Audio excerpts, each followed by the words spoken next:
چشتیہ مخدوم سیدی سید علی احمد صابر کلیہ رضی اللہ تبارک و تعالیٰ کی یاد میں منعقد ہوتی ہے، لیکن جانشین صاحب سے آپ نے سماعت کیا کہ آج انہوں نے 12 ربیع الاول کی مناسبت سے محفل کو 2 عنوان عطا کیا۔ حالانکہ میں یہی ذہن لے کر آیا تھا کہ مجھے ہر سال کی طرح ان سال بھی سرکار صابر پاک پر ہی گفتگو کرنا ہے، لیکن جب انہوں نے یہ گفتگو فرمائی کہ میلاد النبی اور صابر پاک دونوں عنوان ایک ساتھ ہیں، تو پھر ہم نے بھی یہ سوچا کہ دونوں پر کچھ گفتگو ہو جائے۔ ویسے میلاد النبی صلی اللہ علیہ وآلہ وسلم کا عنوان یہ اہل سنت کا بنیادی عنوان حق ہے، سبحان اللہ۔ پہلے ہمارے یہاں ہر محفل کا عنوان میلاد النبی ہوا کرتا ہے، میلاد مصطفیٰ صلی اللہ علیہ وآلہ وسلم یہ ہر محفل کا عنوان رہا تھا۔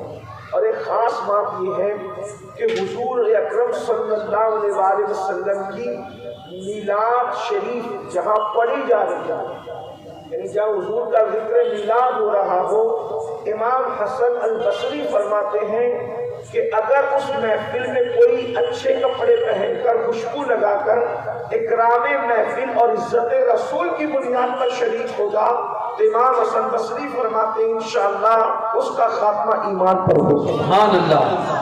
میلاد کی محفل کو بڑی اہمیت حاصل ہے، تو میں بھی کچھ باتیں کچھ نہیں بلکہ ایک ہی بات میلاد شریف کے حوالے سے پڑھوں گا، لیکن اس سے پہلے کچھ اس کی تمہید آپ کے سامنے رکھنا چاہتا ہوں آج موقع کی مناسبت سے۔ اللہ پاک ارشاد فرماتا ہے لَقَدْ مَنَّ اللَّهُ عَلَى الْمُؤْمِنِينَ إِذْ بَعَثَ فِيهِمْ رَسُولًا، کہ تحقیق اللہ نے مومنوں پر احسان کیا کہ ان میں انہی نے ایک رسول کو مبعوث فرمایا، عزت والے رسول کو مبعوث فرمایا۔ مومنوں پر اللہ نے احسان کیا کہ انہی نے ایک رسول کو، رسولہ یہ تنوین عزت کی طرف اشارہ دے رہی، عزت والا رسول ان میں جلوگر فرمایا۔ تو چونکہ قرآن مقدس کی ایک ایک آیت کے ظاہری 70 ہزار معنی بیان کیے گئے ہیں، تو ایک چیز آپ کو غور کرنی پڑے گی۔ میلاد النبی کے ذکر سے پہلے ایک چیز آپ کو غور کرنا پڑے گا کہ اللہ فرما رہا ہے مومنوں پہ اللہ نے احسان کیا کہ ان میں رسول بھیجا۔ رسول کس میں آیا؟ رسول کس میں آیا؟ مومنوں میں آیا۔ لیکن رسول جب تشریف لائے تو کعبۃ اللہ تو بتوں سے بھرا ہوا تھا، کون مومن تھا اس کا؟ اس وقت تو مومن کون تھا؟ رسول مومنوں میں آیا، اس وقت تو مومن کون تھا؟ مومنوں میں رسول آیا۔ کعبے پر تو 360 سجے تھے، ہر قبیلے کا ایک بت تھا، ہر خاندان کا ایک بت تھا، اور اللہ فرما رہا ہے رسول مومنوں میں آئے۔ تو رسول آئے کہاں؟ اور پھر اللہ رب العزت فرماتا ہے کہ اللہ نے مومنوں پر احسان کیا۔ ایک تو یہ کہ ہم سب مانتے ہیں کہ جس رسول اللہ کو جو مانتا ہے وہ سب مومن ہے، لیکن جب قرآن کہہ رہا ہے کہ رسول مومنوں میں تشریف لائے تو ابھی تو کوئی لات کو پوج رہا ہے، کوئی حبل کو پوج رہا ہے، کوئی عزا کو پوج رہا ہے، کوئی منات کو پوج رہا ہے۔ تو اس کا مطلب یہ ہے کہ جن کے درمیان رسول آئے اللہ فرما رہا ہے مومنوں میں آئے، تو اس وقت تو مومن تو رہیں گے، کوئی تو مومن رہا ہو، تو وہ کون مومن ہے؟ ان مومنوں کو تلاش کرو، وہ کون مومن ہے؟ اس کا مطلب یہ ہے کہ پوری دنیا کافر ہوئی لیکن چند لوگ مومن ضرور ہیں۔ مومنوں سے زمین کبھی خالی نہیں ہوئی، اتنے گر گئے لوگ کہ خدا کے گھر میں بھی بت رکھ دیا، لیکن پھر بھی اس زمانے میں بھی کچھ لوگ مومن تھے، اس لیے کہ دور آدم سے لے کر امام